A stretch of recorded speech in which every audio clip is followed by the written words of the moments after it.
Okay, can everyone hear me now? Can everyone hear me? Oh, there we go. Cool, awesome, excellent. Okay, start again. Sorry about that. Okay, how many minutes in are we in? And okay, 2:17. Okay. Jessa, we tried to sign language back. Okay, again, let's start again. So, hi everyone, welcome to my stream. So I have a 50% exam tomorrow, and I thought to myself, why don't I kill two birds with one stone and teach everyone science, because science is awesome. I should, damn, somebody's gonna loop that, aren't they? And so I've got this exam tomorrow. I thought I'd, do some science content, and I'm going to teach you guys all about chromatography, which is a thing you will quickly learn about, and also just some housekeeping things first. I want to do a quick thank you to Ausman Cometh. He is currently producing this for me because I am technologically incapable of doing anything, as you have just told. Good saves, now that we're 10 minutes late starting. So thank you, Ausman, for doing that. Links in the description below for his channel. Also, at the same time, I was expecting Neil's interview with Andy the Fellow, who I had to miss out on today because I was studying. So I was going to say go watch them, but they're finished, but still go watch them because they're both awesome. Links in the description below.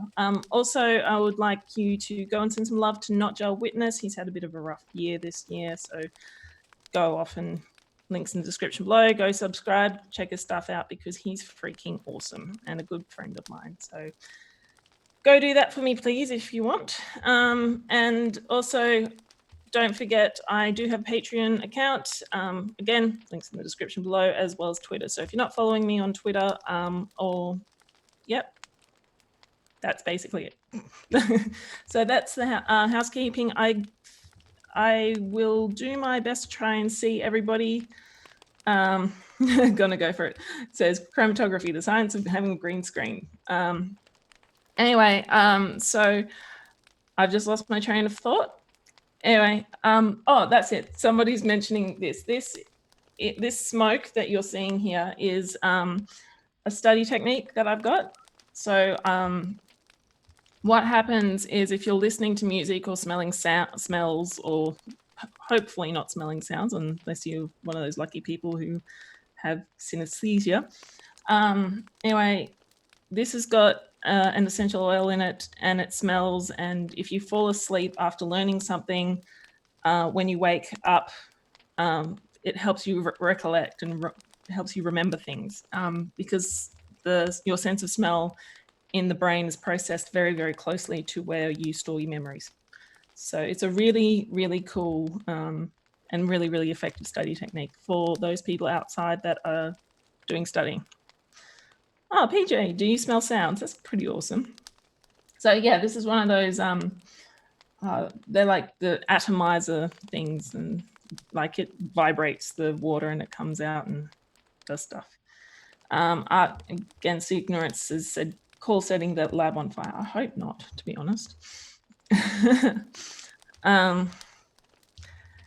Anyway, so I think we should get started.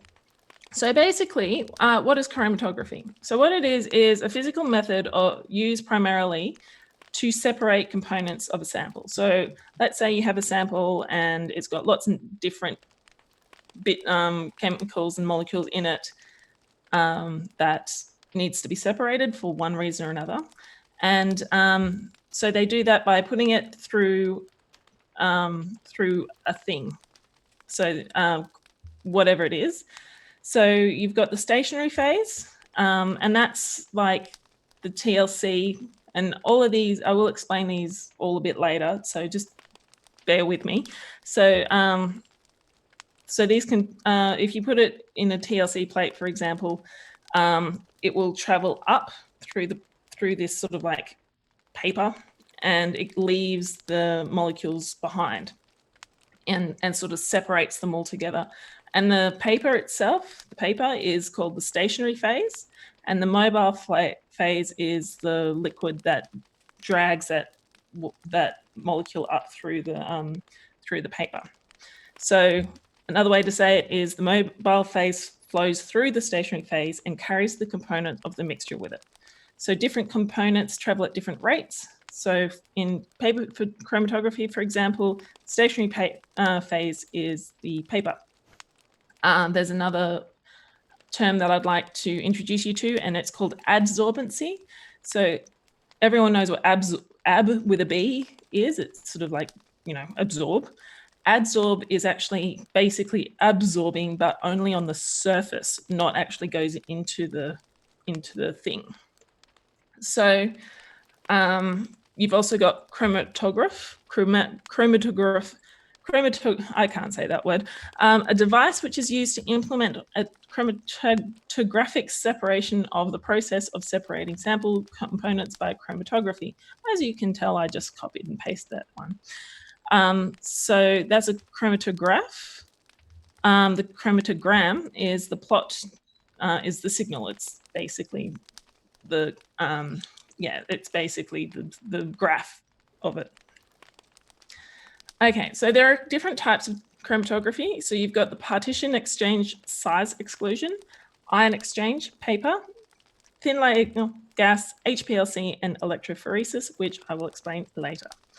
So you've got thin layer chromatography and HPLC and gas chromatography, which are the ones that I'm going to be concentrating on because they're the ones that were concentrated on when I was at uni. So you've got partition exchange. I think I sent Ausman. I think I sent you a picture of partition exchange. So hopefully that will be coming up. Oh hey, Nadja, what's cracking? So basically, oh, Jim Majors, geez, oh, I'm feeling special.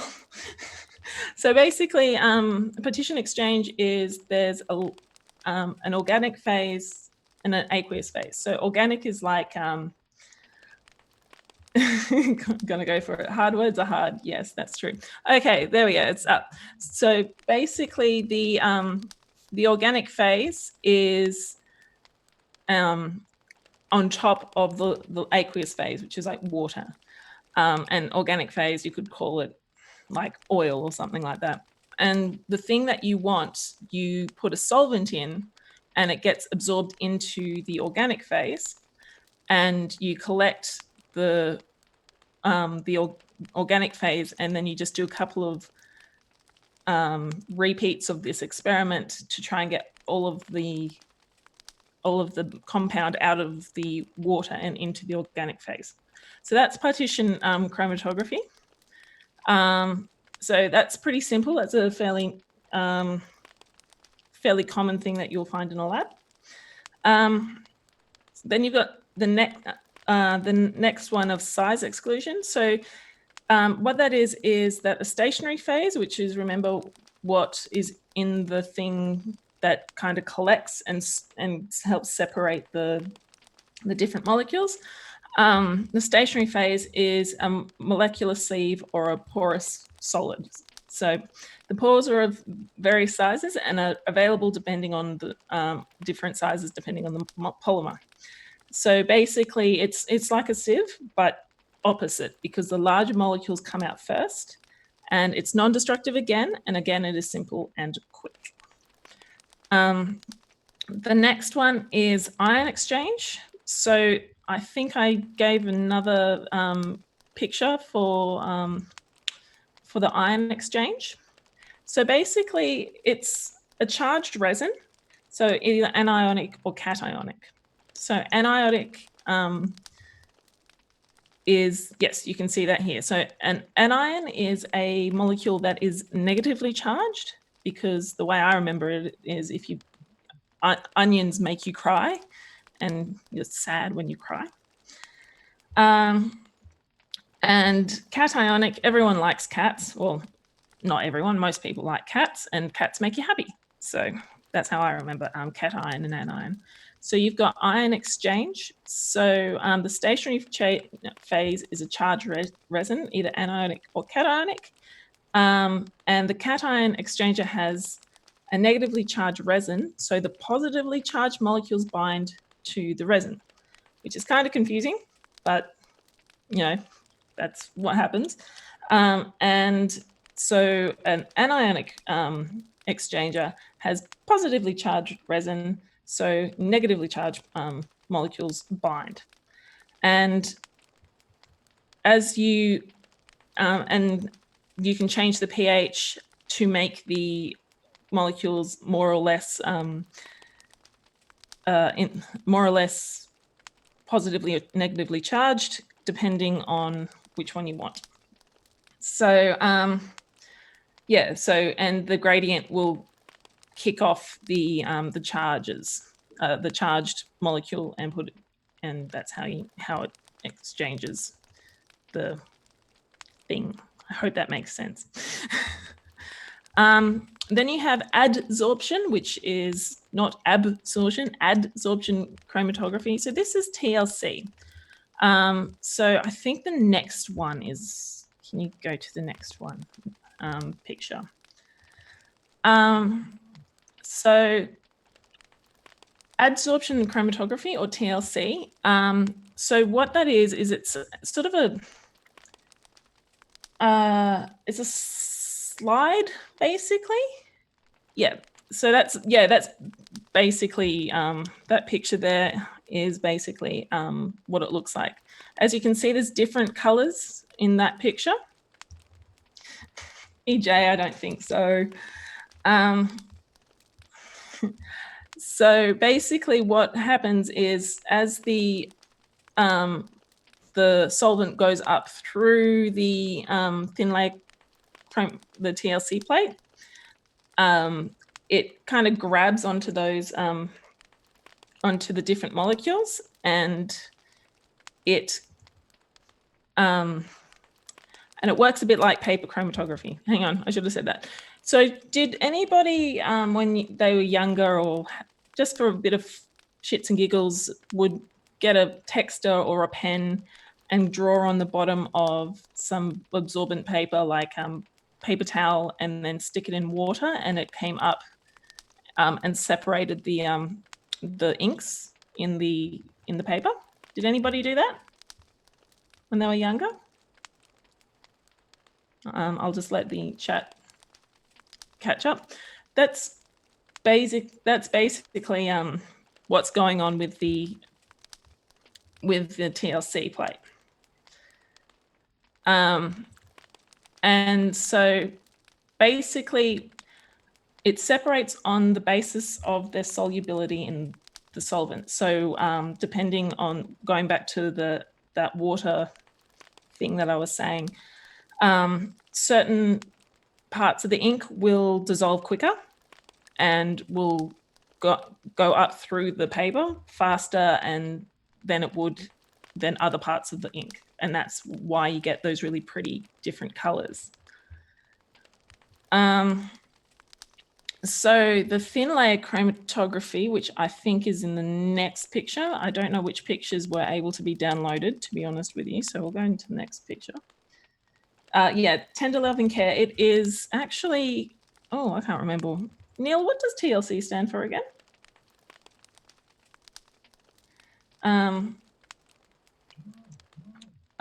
That's the, okay. That's not in the correct picture. So basically the TLC plate works exactly the same way. So, but instead of basing on the solubility in water, it's actually on the polarity of what you're trying to figure out. So for the people who don't know what a polar substance is a polar substance is a molecule that has a charge that's permanent, a slight positive, or a slight negative permanent charge. So a really good example of that is water. So if everyone has seen water, seen pictures of water, you know how it's sort of got that bend in it. Actually, there we go. water. People who don't know what a polar, this is oxygen, and polar really likes to suck that that electrons towards it, and so it's like grabs and greedy little bastard for electrons. So that means that the oxygen is super electronegative, and it has a big electron cloud up here, and that makes it slightly negatively charged. Hydrogens, on the other hand, because they've been forced to give up some sharing of their electrons, are positively charged. And so that's what polar means. Something that is polar dissolves in polar, and something that is not polar dissolves in non-polar. So that's why oils and water don't mix, is because water has that polarity to it and oil does not. It has a fairly uniform electron cloud. So is everyone up to speed? Do you guys understand that?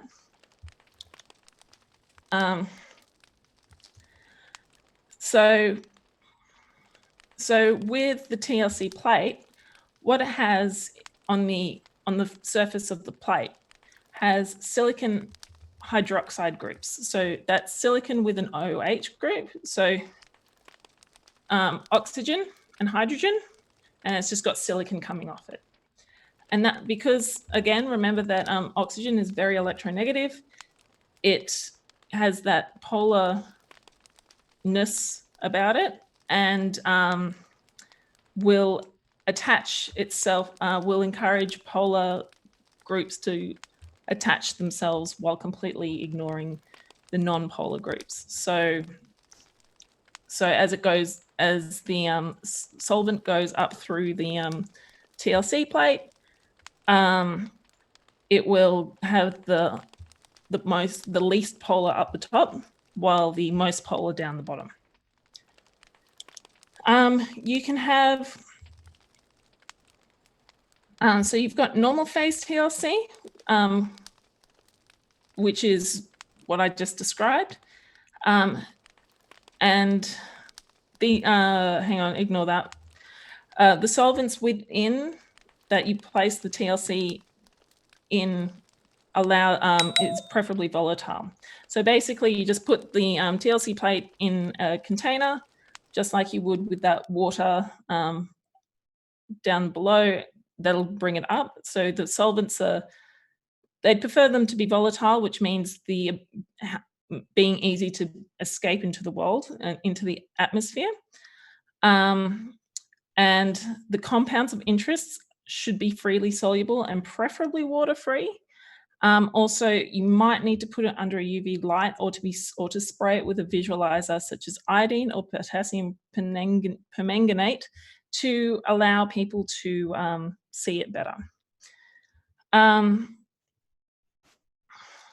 So the exact degree of mobility is dependent on the temperature of the system and the degree of saturation of tank within the solvent.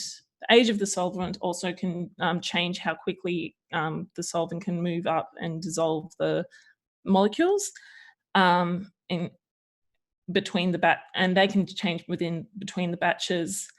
So you kind of want, if you need to use TLC as a way to have like a guesstimate of what you're looking at, you'll need to use the one TLC plate, because if you use it everything exactly the same way, you can still have interruptions. Like it won't be exactly the same. Like even just the angle in which you put it up against the tank can cause differences. So you can guesstimate what sort of compound you're looking at. So for example, if you've got a whole series of different compounds, you might know that morphine is different to heroin, for example, on a TLC plate. And as it goes up through the TLC plate, you'll be able to go, okay, at this point, this is this dot. I think that's heroin, but you'd need to put it up against the known compounds to make sure that it is actually heroin, because there can be differences. So there's those things. Also, you need a lot of it. You need a lot of your sample. So if you've only got like a microliter of your sample, you can absolutely ruin, like that'll just, you won't have any chance to use your TLC plate. But some of the advantages is it's quick. It takes maybe 10 minutes. It's cheap. It's easy to interpret because, as I said, the more polar the molecule, the higher, the lower it is on the TLC plate. So you can sort of go, oh, okay, I know that one's more polar than that one, so therefore this one could be morphine or this one could be dimorphine. Yeah. So it also can be, some of the disadvantages is that it doesn't have a long stationary phase, so the separation might only be a little tiny bit in between. It needs, as I said, a lot of the compound, and it might be adversely affected by temperature and humidity.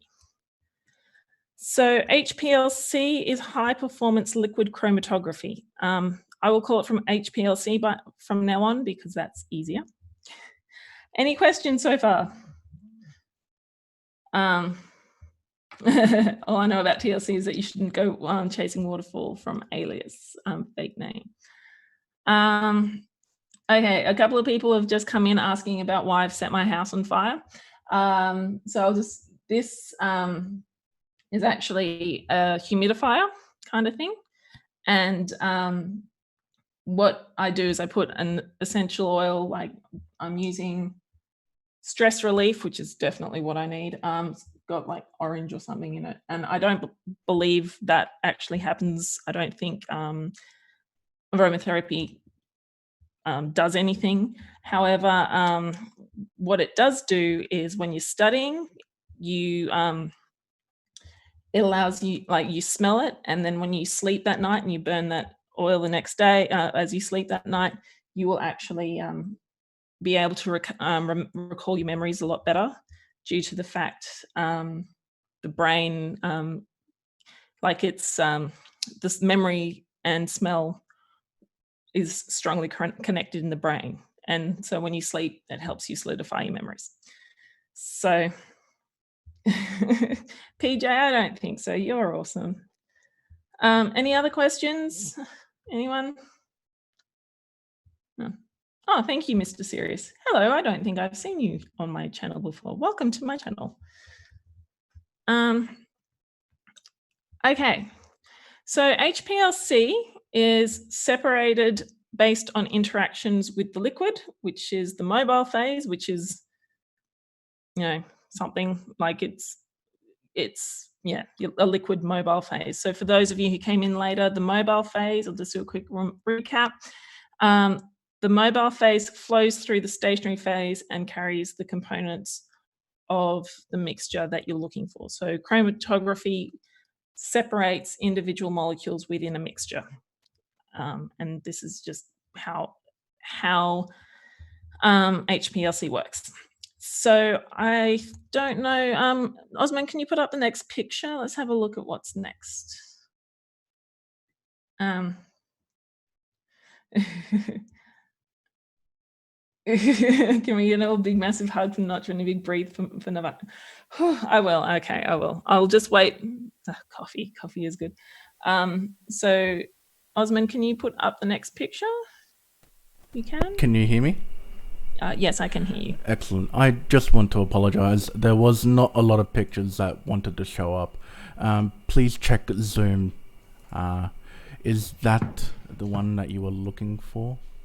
I can't see the picture. Are you? Can everyone else hear what you're saying, or is that? No. That's Whoa! Look at me. No, that's right. I just showed it up live on the stream, so I'm just gonna hide myself now. Okay. All right. Okay. Well, we won't talk about that.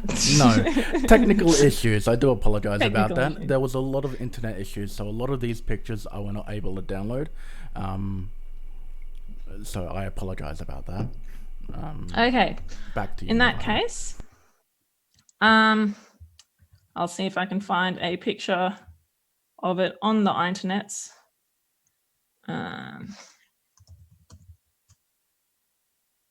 No,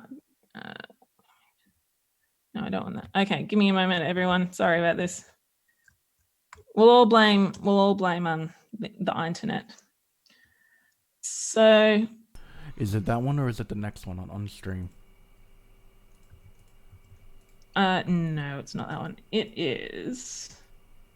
Is it the keratin one with the different slides? I will actually. I will do. How do I? I will click on this.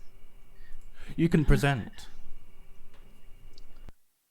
I will link you. Copy image. Don't end meeting. That's a bad idea. Chat.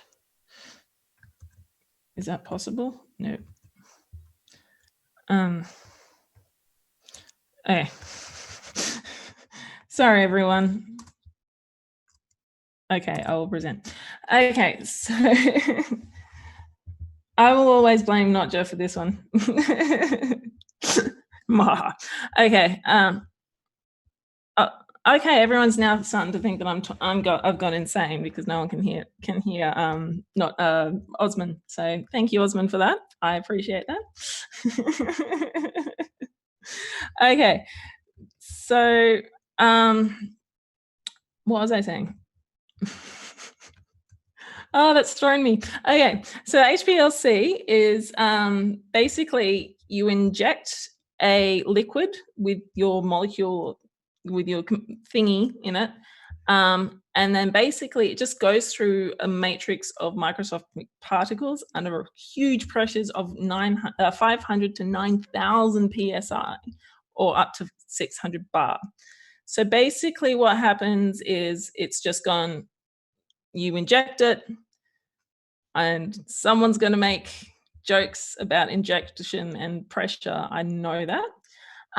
Everyone, get your mind out of the gutter. There's not enough room. And so basically, the sample is introduced into a stream of liquid of about 1 to 2 mils per minute, and its separated compounds are directed. So what it is, it differentiates according to their physiochemical properties. So it basically is that TLC plate that I was talking about, but faster. It uses the same concept of polarity. It's up. I'm giving it a few seconds. Oh, so if you're lying in the gutter, you can still look at the stars. Very true, Vagrant Sam. Okay, you inject with your thingy. Okay, so this is how it works. So you've got your mobile phase, which is on your top left-hand corner. You put it in the pump. You just inject it into the pump. Then it basically goes around into what's called a column, and in that column is beads or other things that are that uses the polarity to allow them the molecules to be separated. So again, going back to the silica. So silica is made. So it's made from silica, and it's made from silicon dioxide. But the so that is. Let's pretend this is silicon, and these are carbon, which probably hurts Niels if he's still on. This is water, by the way, but silicon dioxide looks like that, and it's sort of like stacked together to make it this solid. But because the surface area is exposed, it turns from silica dioxide to silica hydroxide, which is SiOH. So silica dioxide is SiO2, but the surface is SiOH, which causes it to be polar. So again, quick recap, polarity is where the concentration of electrons there is a concentration of electrons in one area of the molecule, which would be, the oxygen. And and that slight negative charge around the oxygen and the slight positive charge around the hydrogens means that it's called a dipole moment. So is everyone following me on this one? Let me know if I'm going too fast.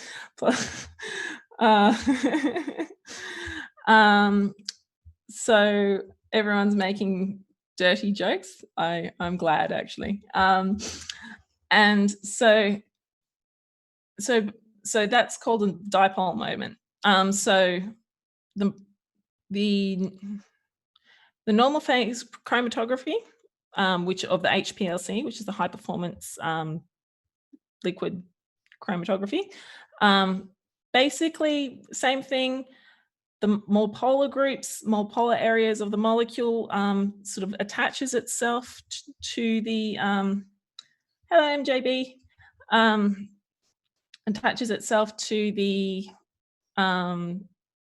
side of the column via hydrogen bonding or dipole interactions. So as the polarity of the as the polarity increases, so does what's called the retention time, which means that it takes the retention time is how long it's in the column. So if something is not polar, it just goes straight through without any interactions, and the more polar something is, it goes out slower. So there's other types of phases. So you've got the bonded phases, and that's basically, it's kind of cool. This is actually, when I read about this, I was like, oh, this is cool. So what they do is they replace the OH molecule with another molecule. So I think, do you have another picture? What's your next picture coming up? Yeah, I will keep talking. Okay, if I make no sense, if I sound like I'm suddenly talking to someone, it's just Ausman, so please forgive us. Coming up live, hopefully that's the correct picture. Yes, actually that's a useful one. All right, we'll give it a little bit. Okay. Oh, Tony Design. I saw Peterson. I was like, oh, please don't tell me you're moderating with Jordan Peterson, but you're not. Anyway, so you've got on the bottom left-hand corner the stage 2, stage 3. So basically, what's happening is, if you can see at the top, the silicon would normally have an oxygen and a hydrogen attached to it, but they've injected a chemical that replaces the hydroxide, and so you've got water now in the running around, and you've got silicon with chlorine and a methyl group, which is your CH3 group, and a carbon chain, and that changes it from being polar to non-polar. And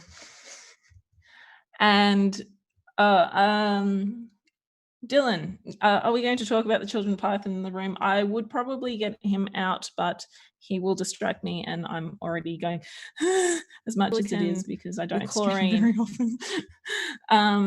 Okay, so yeah, so basically, the bonded phase is, it's a phase of bondage. It allows the non-polar and polar groups to bond as well. And it can also be used for other things like ion exchanges, which is what I talked about previously, where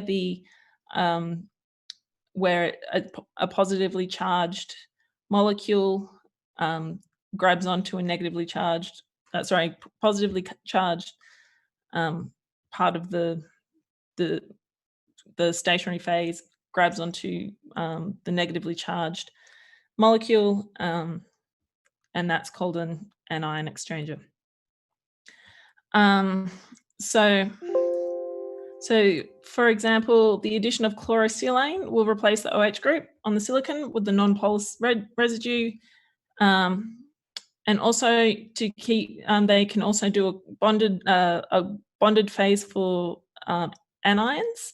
So to keep it a polar bonded phase, they will use nitrogen groups such as cyanide and NH2. So nitrogen is also fairly electronegative. So what was that? Sorry, Osman? Reverse phase? Yes, very shortly. So put that up if you want. So also you can do what's a chiral bonded phase, where it can separate mixtures of enantiomers. Chirality is an entirely different subject, but yeah, I'm not going to go into that. Just understand that there's things called chirality. So I don't know. Without going into too much information that's not required, I'm not going to go into that. But yeah, if you're interested, chirality is something that I suggest you look up because it's confusing and interesting and shows the weird and wonderful world of chemistry. So we're on to the reverse phase chromatography. I think we're up to that.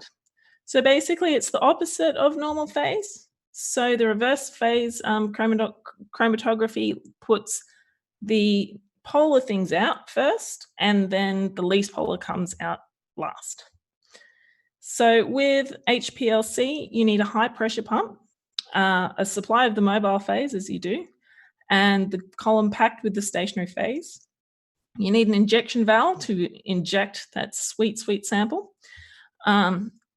Inline detector, a computer or integrated unit, and a chart recorder. So basically, you inject it, goes into the column. In the column, there's something called the sacrificial guard column, and that's there to protect the actual analytical column because those things are bloody expensive. And it's also called a pre-column filter, which traps any debris or particulate matter from the sample. And it also retains anything that would stick to the column in the stationary phase.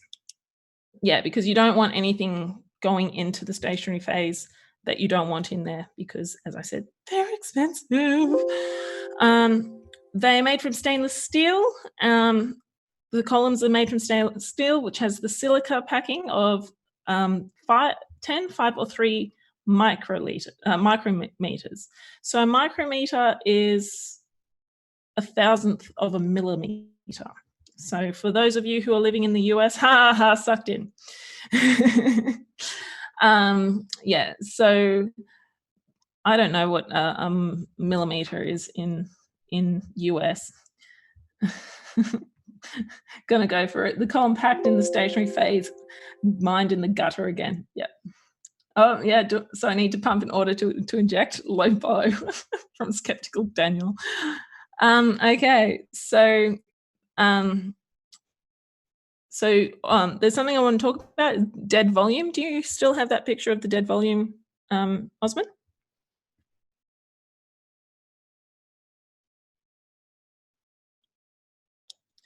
Okay, so basically, don't worry about it. So basically, dead volume is something you want to avoid. So what it does, let's try and use this. So they inject it into let's say this bit's the column, and this bit here, if you guys can see, it is hard. If you inject it here, it's got extra space to get into the column, and it can actually cause issues with the reading.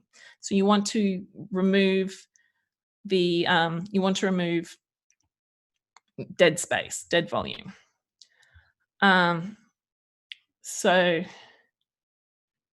Okay, so the mobile phase, which is the thing that flows through the column, is usually solvent, which is aqueous, organic, or a mixture of both. And it is a powerful influence on analyte separation. HPLC solvents are extra filtered and they do not contain any UV absorbing molecules because common HPLC analysis uses UV detection. And so for those of you who are wondering what the hell I just said, Basically, with molecules, the way that they get one of the ways that you can find they get detected is they shine a light onto a molecule, and every single molecule has a wavelength that they absorb, and it's unique to the molecule. A lot of molecules are in the UV spectra, so we can't see it. So, like we've all seen, well, I'd say most of you would have seen hydrochloric acid. That is clear. Like you look at that next to a bottle, next to water, and you wouldn't be able to tell the difference because it absorbs light outside of our visual spectrum, or outside of the colors that we humans mainly can see. However, if you run that through a like a UV filter, not a UV filter, if you run it through a detector that can detect in the UV spectra, which is again outside of what we can see in the ultraviolet range, you could probably pick up that the water and the hydrochloric acid absorbs wavelengths at different wavelengths. So that's how it kind of works. I won't talk about pumps because I think everyone knows what a pump does. You got to pump it just after you inject it, and then you pump it. But basically, it's important that they are reciprocating to avoid pressure fluctuations, because if it changes the pressure, you get a wonky graph at the end of the day. And the flow rate is determined by the resistance of the column and other restrictions. The flow resistance can change with time due to swelling or settling of the column packing. Changes in temperature can cause issues, and the buildup of impurities can also cause issues. So it is important that they need to be able to be easily removed, dismantled, cleaned, and repaired. Okay, so basically, they're just comprises of a rotor disc and just kind of just does the pumping that pumps normally do. There's also a column oven. So basically, a column oven is used to keep temperature at a consistent rate because temperature fluctuations will influence the retention time, which of course changes resolution and reproducibility of the results. And it's usually kept around about 40 degrees Celsius, which if I am correct, I think it's about 90 something degrees Fahrenheit. Slowly learning it, which is terrible. So then after it's all been separated, it gets detected by a detector. It needs to be free of air bubbles that can interfere with the detector. So to remove the gas bubbles, they use helium to be bubbled through the liquid, which is called sparging, or inline degassing. So bit of a bugbear. I'm going to go off a bit of a tangent and I'm going to come straight back. Helium balloons, please don't buy them, because helium is really, really important for things like MRIs, these things, and we are actually running out of helium. Helium gets mined. A lot of our helium gets mined because of alpha decay in radioactive areas. So basically, if they come across something that does alpha decay, there'll be helium running around above the radioactive thing. So we can mine it, but helium is turning into being a very precious thing. So please don't buy helium balloons because we need as much helium as we can get, and we are running out. So that's my PSA for today. Back on track. So I'm sure we can all figure out what a detector is. I don't know why I wrote that down. Okay, so the most common UV detector in the in HPLC is the UV absorbance detector. So that's why I mentioned earlier that a good solvent for HPLC is something that doesn't absorb UV light. Okay. Very common solvents used in the mobile stage for the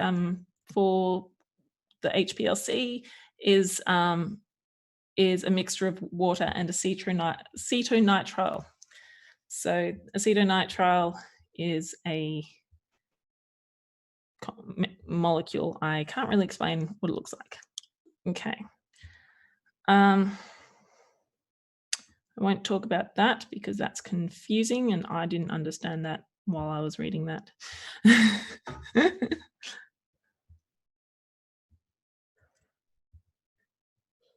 Okay.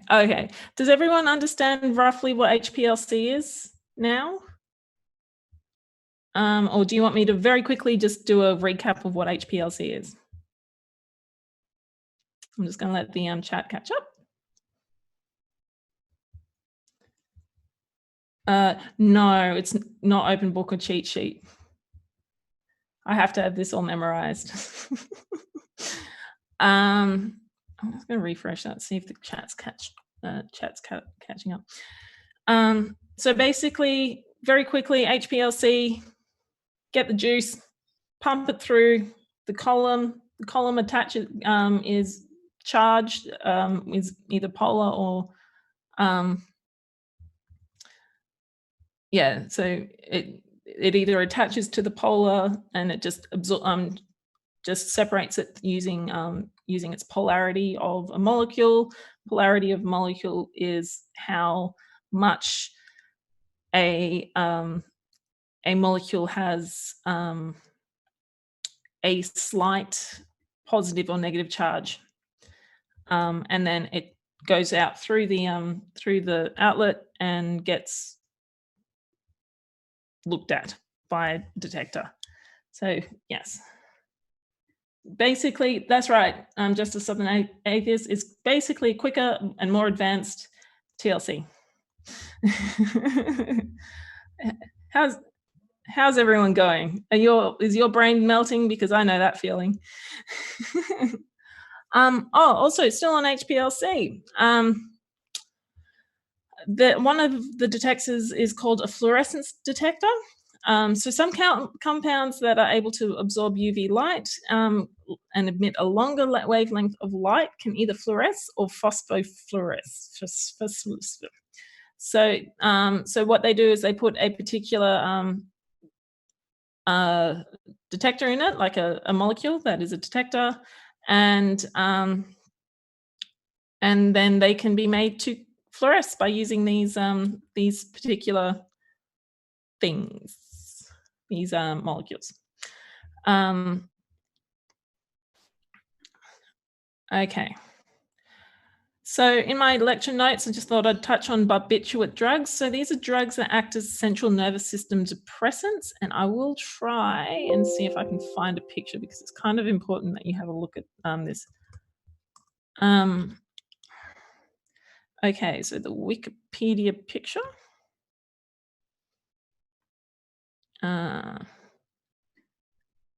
So the Wikipedia picture is the place to go. I might want to press enter. Okay, so I'll give you a little bit of an overview of. Notja, what are you saying? So I'll give you a bit of quick organic chemistry terminology. An R group is basically a wild card. So if you ever look at a molecule, a skeleton that looks that how you've got those little in the skeletons like a anyway, you'll see when it comes up. You've got the skeleton, and basically what happens is, Notja, of course you did something.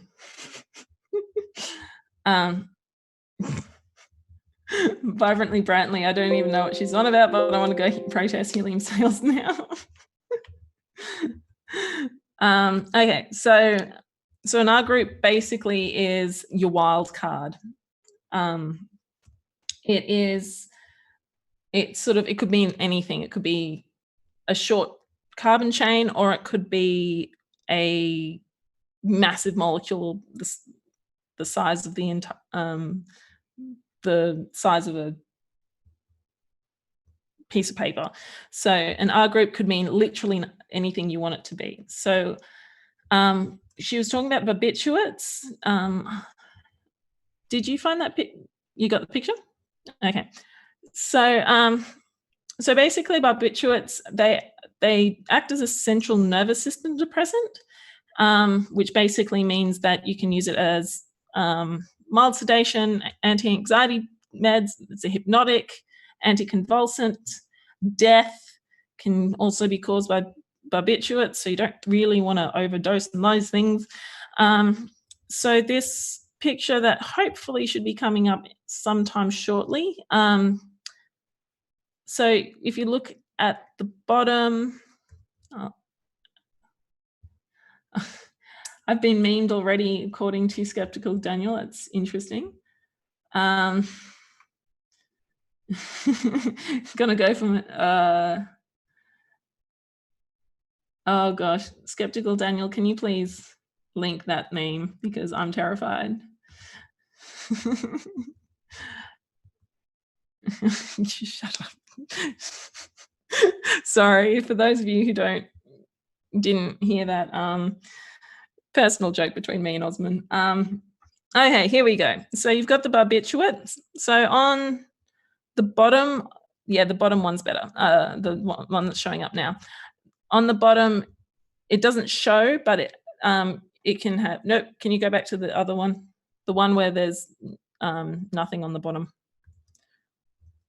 Yeah. Okay. So on the bottom, it doesn't show that it's got anything coming off it, but you can have two R groups coming off. And so to use HPLC for these drugs, you want to use the reverse phase, because those two oxygens mean that they've sucked the electrons towards themselves, and they're quite polar. They're very, very polar. And so the longer the chains, the later it comes out of the HPLC, because it's reverse phase. So the lipophilicity, which means like it likes being absorbed into fats, which are non-polar, increases. So the longer the R chain coming off the bottom of that molecule, the less polar it is. Okay. Oh, what are you giggling at? I'm sorry, I just thought I'd have to interrupt the stream just for a little bit of funny. Okay. Can people hear you, or are they just... Yeah, they can hear me. Awesome. Skeptical Daniel, you are freaking awesome for that meme. Oh, God. Hang on. Yeah, you should have a look at it, just to break it up so you can have a bit of a laugh. Okay. Oh, God. I'm worried. Come on. Oh, I can't download it. Oh, that's brilliant. Thanks, man. It is awesome. Science is awesome. Yeah, you deserve that laugh because, yeah. I'm sorry, everyone. I'm not used to streaming. I'm terrified. Thank you, Jessa. I appreciate that. Okay. All right. So some of the issues that you can get with HPLC is that I don't think I was able to find an example of the chromatograph. Basically, what happens in the chromatograph is all of the phase, all of the peaks are really close together right at the beginning, and then right at the end you've got 2 or 3 really big wide peaks, And that's the last thing you want, is wide peaks. So basically what they do is that right at the beginning of the HPLC, there's a ratio. Usually with a ratio, it's usually about 20% of an aqueous solution, which is water that has something dissolved in it, and an organic solution, which is basically something that has something like ethanol or something with carbon in it.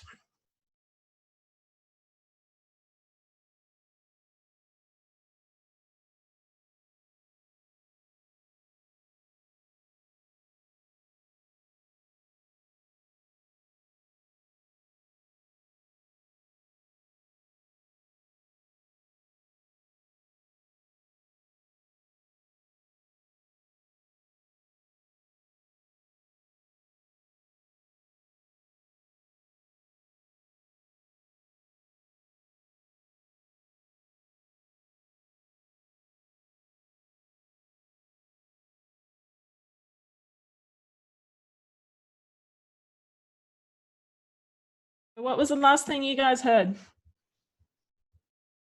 Trial version. Oh, Ausman, how could you? Okay, something with carbon. Okay. So, Trial version.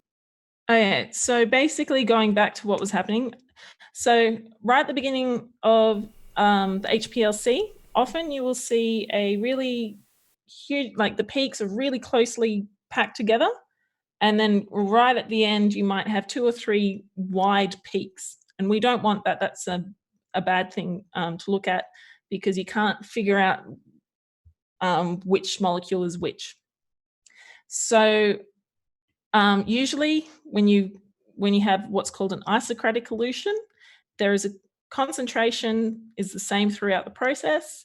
So there's 2 solvents, which are usually an aqueous solution and an organic solution. So aqueous is basically water with maybe stuff dissolved in it. And the organic could be something like that has carbon in it, like ethanol or acetonitrile or something. So usually the ratio is about 20% aqueous to 80% organic.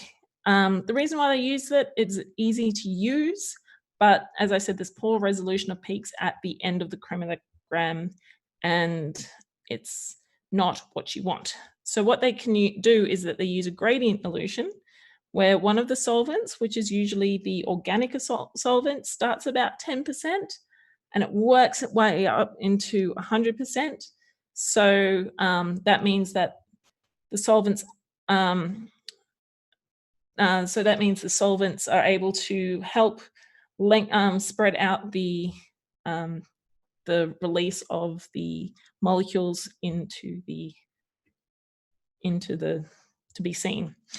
So these solvents are mixed before entering the column as well, obviously. Okay, so we're going on to, we're about halfway through. But because you guys kind of understand now some of the terminology, it won't be so hard for me to explain. So hopefully, fingers crossed. I apologize to anyone who's just come on the stream. Okay, so we've got something called gas chromatography, and it works in pretty much the same way as HPLC, but it not only does it use polarity as a way of its separating the molecules, it also uses volatility. So volatility in chem speak is basically how readily a compound evaporates. So for example, alcohol evaporates quicker than water. Just come on the stream. It's more likely to sort of just fly off into the atmosphere faster than water does. And fun fact, that is how that's why you spill room temperature vodka on your hand. It actually feels cold because alcohol wants to escape. And when something evaporates, it absorbs energy to break the bonds, which makes it liquid and goes. So those bonds are broken for it to be liquid and goes into a gas. So that is why vodka, when you spill it on your hands, it is actually cold. So there you go. So In gas chromatography, there's two forms of stationary phase. You have a solid, which is adsorption, which is, remember, the sort of like absorption, only the surface is interacted with, not going into the particle. And then you've got liquid stationary phase. So the mobile phase is the carrier gas. HPLC and gas chromatography have the same separation techniques, but gas chromatography has greater resolving power and allows the analysis of very complicated mixtures. It can also detect much lower molecular weighted compounds, such as gases, as well as organic or metallo-organic chemicals, petrochemicals, and liquids and solids for up to a few hundred daltons. So for people who don't know what a dalton is another way to say atomic weight, which is 1/12 of the weight of a carbon-12 atom. And there's lots of reasons why why it's like this, which I won't go into now because that's a lot of explaining to do. So some of the advantages of gas chromatography over HPLC is that it's cheaper. It doesn't require the high pressures that HPLC does. It's a simple operation, and it is also suitable for batch analysis. So you can just get a whole batch of them and then do it all at the one time. It, as I said, is also able to detect lighter weight molecules of HPLC, as well as being able to detect molecules that HPLC cannot. However, analytes need to be able to be separated in differences in their volatilities, which, as I said, how easily it turns into a gas form, and it must be volatile enough to be in the gas phase, but stable enough to be at high temperatures of 50 to 300 degrees Celsius. So if they aren't stable at high temperatures, they may break up into their derivatives, which is what you don't want. So basically, gas chromatography needs a gas supply, a column oven, an injector, a chromatographic column, a detector, an amplifier, and a data system and/or computer. They also need to use high purity gases such as helium, which is another reason why you shouldn't go and buy helium balloons, hydrogen and nitrogen, and these need to be inert and they must be free of moisture and oxygen to prevent the degradation of the column. They also have to be able to carry the analyte vapor through the column, obviously. The column oven is critical in gas chromatography. So it has to provide a constant temperature, because if it doesn't, it will ruin the experiment, and it should be able to cool quickly so the analysis can be repeated with minimum delay and large enough to accommodate a column which could be up to 100 meters long. So, so I'll talk about the columns a bit later, but with the temperature, as I said, it's critical in gas chromatography. So there's a compromise between speed of the analysis and the resolution and sensitivity. So at higher temperature, the analytes spend more time in the gas phase, which means that they leave the column more quickly and therefore have lower resolution. Conversely, at lower temperatures, the analyte spends more time in the stationary phase, which means that they separate more, and so therefore you've got better resolution, but the band broadening lowers sensitivity. So yeah, so you get better resolution, but lower sensitivity for at lower temps. So does that make sense, everybody? Okay. So I'm just going to refresh this. Let's refresh this because I don't know how long. Okay. So basically, again, we're injecting that sample into chambers and it's heated. So it's heated into the gas phase. Some of it goes into the column, but most leaves through the split exit valve into the waste. And the reason why they do that is to not overload the column. If you overload the column, you one, can damage it, and two, you don't get a good peak. So the ratio of the that goes into that gets versus what gets thrown out is usually 50 to 1 or 100 to 1. So yeah, so 50 parts of the analyte gets chucked out basically. The main advantage of gas chromatography is that it's simple to operate. You don't need a lot of the analyte actually because it's really sensitive. The flow rate to split rate is fast. You can introduce the sample neat without dilution, and the injection is automated as well.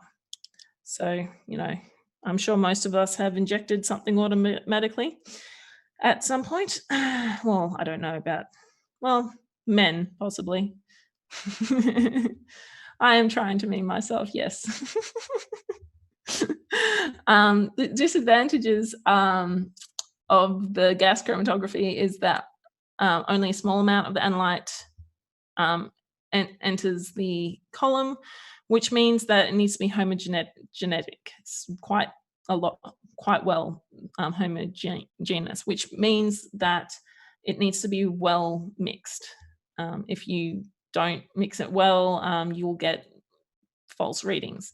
It is also vital to understand that the material may not be representative of the whole.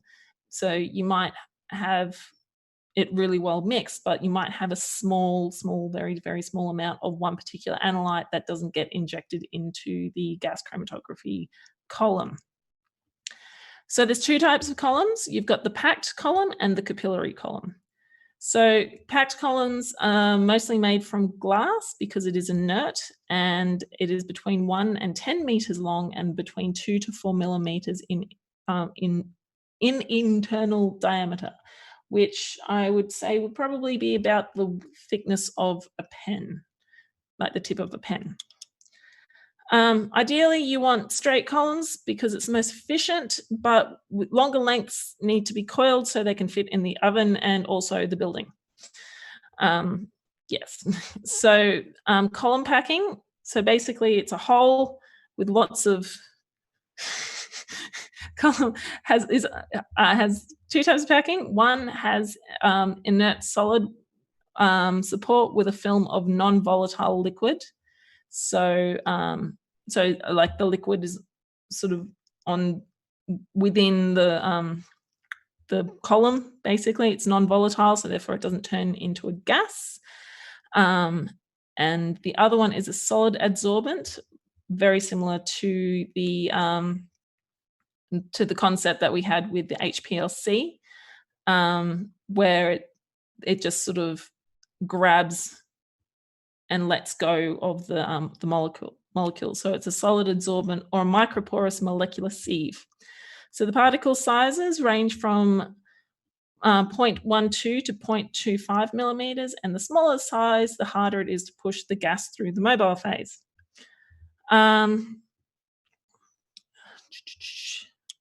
Okay. So that's the solid support. So the solid packing. Oh God. They must be inert, thermally stable, and have a large surface area. So, and they must be mechanically robust and made up of uniform spherical particles. The liquid phase needs to be primarily silicon-based oils with high temperature stabilities and available in a range of polarities. Because again, remember, as I said, different polarities makes it easier to sort of help separate the molecules within the analyte. So the use of a higher liquid phase load both decreases the absorptive interactions between the solute and the solid support and increases the column capacity, which prevents overloading, which, as I said, can damage the column. The downsides is that it requires the use of a higher column temperature for elution, which, as I said, could damage or break up the molecules that you're looking for. Capillary columns. So does everybody remember what a capillary is? Basically, you know how you get those thin sticks or something and and you put it in water, and the water goes up through the sticks, which is how trees are able to absorb water, is by using capillary functions. So basically, capillary columns are thin columns, and they were first used in 1957. Piece of useless information for you. They can withstand high temps. They are robust, but they are less common. They're longer and narrower than packed columns and they have an inner diameter of 0.1 to 0.5 millimeters, and they are about 15 to 100 meter long. So the solid, the column packing, one that had the packing of the column, was 0.12 to 0.25, and capillary is 0.1 to 0.5 millimeters. So capillary columns have a higher resolution, whereas the packed columns have greater sample capacity, broader peaks, and longer retention times, and they also have less resolution. So the inside of the columns are important too. So you've got wall-coated open tubular, which are the most common gas chromatography column. So basically, it's just coated on the inside with the stationary phase. So the coating is usually a film of a polymer that uniformly wets the inside of the column. A variety of functional groups may be present. So a functional group could be that hydroxide group, the OH group that I was talking about earlier, or it could be something that's non-polar, like a methyl group, which is a CH3 group. So there's a variety could be used. You could also be using maybe a nitrogen group as well in there, depending on what you're looking for. So the functional groups may be present in polymer, so the specific polarity and selectivity is provided. The film is thermostable, which means that obviously it won't break down due to heat within reasonable temperatures. I mean, if you're going to set it on fire, it might not be a great idea. So the wall-coated open tubular capillary thing can work over a range of temperatures. So the polymer is also non-extractable, meaning that the column has to be flushed with pure solvents to remove all of the contaminants. So you have to make sure that the solvent that you have in there is pure to remove all the contaminants. Some of the advantages is that it's faster analysis, so it's high flow of carrier as possible. It has shorter retention times. It's more inert. It has a longer life. There's less bleed of the coating material. Of course, you know, they do eventually degrade. So the coating material does eventually get eluted out, but there's less bleed of it. It's got a higher efficiency, greater reproducibility, and that was the end of what I was about to say. So the next capillary is the support coated open tubular column, or SCOT, because that's easier to say, which has inert solid particles coated with the liquid stationary phase, which adheres to the capillary wall. So basically what it is a whole heap of lumps of solid particles just stuck to the side of the capillary wall. It's kind of like, I don't know, it's like the heart vessel, basically. It's starting to have a heart attack. So it has a greater capacity than the wall coated. It has a large capillary diameter and therefore faster flow rates, but it is lower in resolution. And the last one of the capillary is the porous layer open tubular column, or PLOT. So it is similar to SCOT in the fact that it has solid things stuck to the inside of the tube, but it doesn't have a liquid stationary phase. So it means it's only used for separating permanent gases and volatile hydrocarbons. So basically what that means is that you can't use a liquid phase in that capillary. It's only used for gases. So everyone going okay?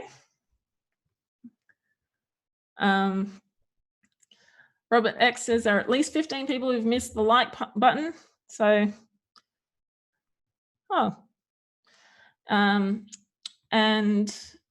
okay, Vibrantly Brantley. So basically, This is just a study mechanism that helps me learn because it smells good, and when I go to sleep, I put it on and then I smell it while I'm sleeping, and it helps you learn. So there we go.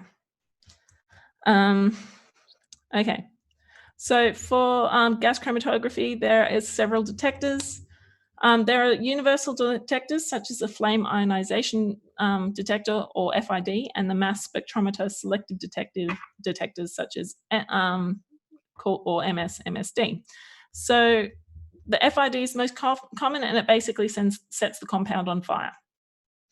What that does is it creates iron, typically carbon hydrox, I can't remember the CHO plus. So, and what it does is it detects the ions. So it detects the ions and is able to print out what it's looking at. It is sensitive, really sensitive in the parts per billion, and it has wide application.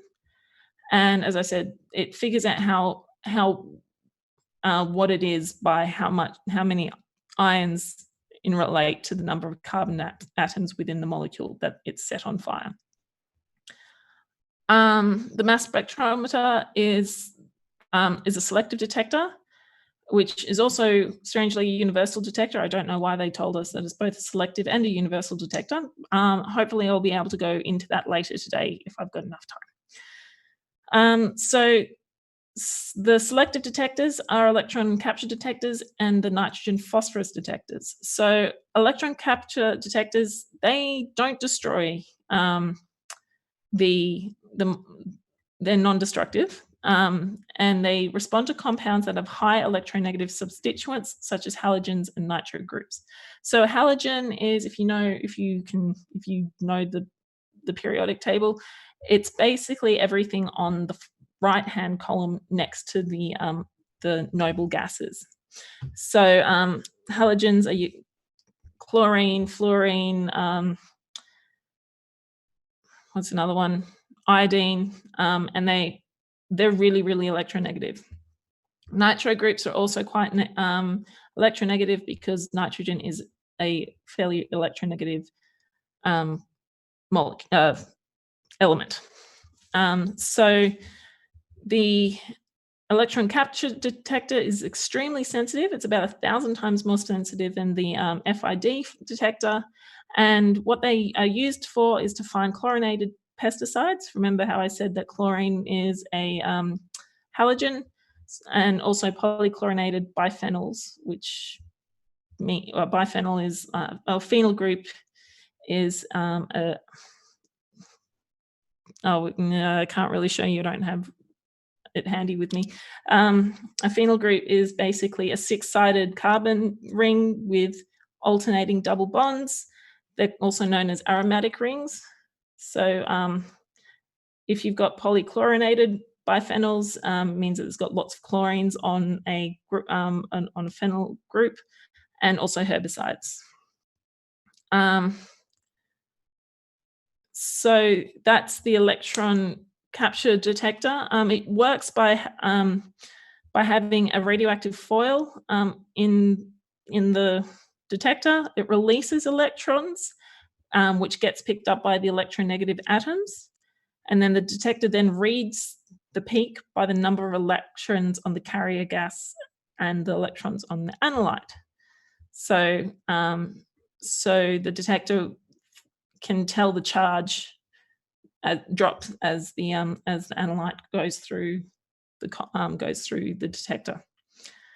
The nitrogen phosphorus detector is destructive, and selective at the same time, and it also functions similarly to the FID by setting the compound on fire. So what it does is it has beads on it that it enhances the ionization. Again, ionization is is the charge of the molecule, and it responds to the nitrogen and phosphorus containing organic compounds. It is also used to find nitrogen and phosphorus pesticides, which makes sense because it's a nitrogen phosphorus detector. There's another one called the programmed temperature. There's another technique. Remember how I talked earlier about the gradiated one for the HPLC, where they added extra solvents to sort of separate out the peaks. There is something very similar called the programmed temperature gas chromatography, which is pretty much the same thing, except it changes the temperature rather than the solvent. So that's chromatography. That is about 3 weeks of information in about an hour and a half. So that's it for today, and hopefully in a few hours I'll probably be doing the math spec section of my course. So I just want to say thank you everyone for coming.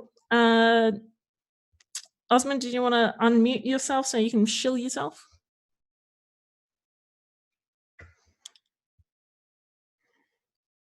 Tut tut.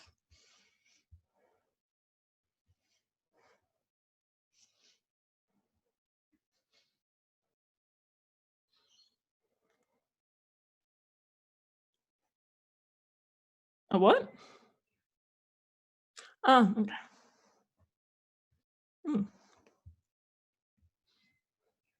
Kill it with fire. Send it through a flame ionization detector.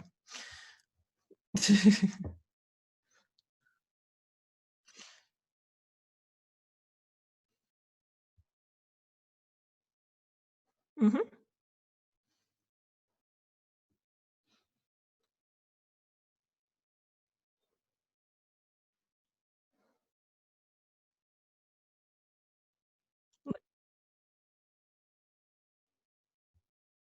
Mm-hmm. Links in the description below for his. Yep.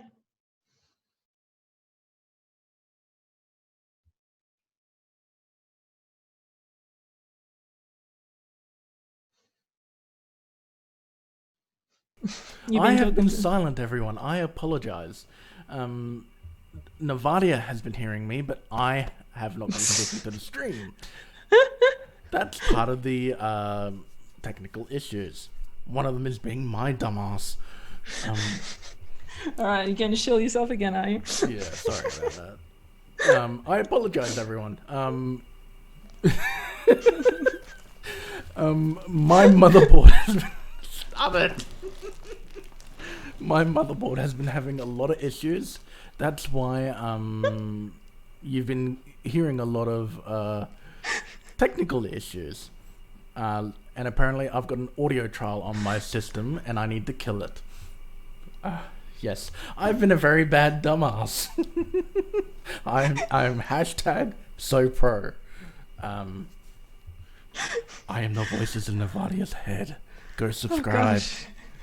Go subscribe to Navadia and go have a look at my channel down below about the latest video. You don't have to give, just share it.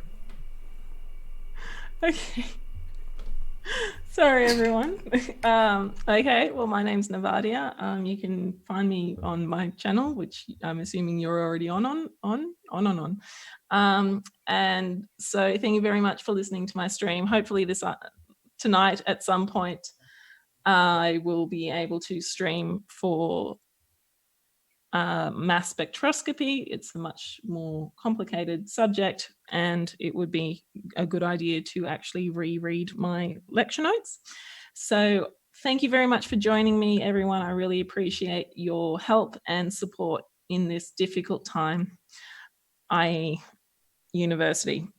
So anyway, thank you very much. And don't forget scandium, iodine, nitrogen, and cerium. And I should probably stop streaming.